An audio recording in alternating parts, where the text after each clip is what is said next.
വീഡിയോയിൽ നമ്മൾ കൈലാസ ക്ഷേത്രത്തിന്റെ അത്ഭുതങ്ങൾ കണ്ടിരുന്നു. എന്നാൽ 1200 വർഷം പഴക്കമുള്ള ഈ ക്ഷേത്രം യഥാർത്ഥത്തിൽ എങ്ങനെ നിർമ്മിക്കപ്പെട്ടു?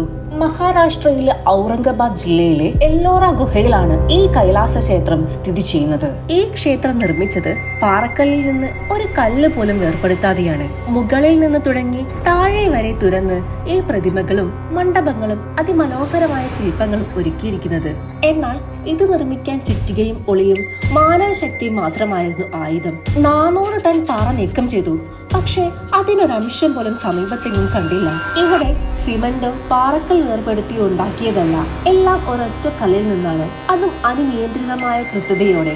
ഇത് ദൈവം ഭൂമിയിൽ ഇറങ്ങി വന്ന് പണിതതാണോ?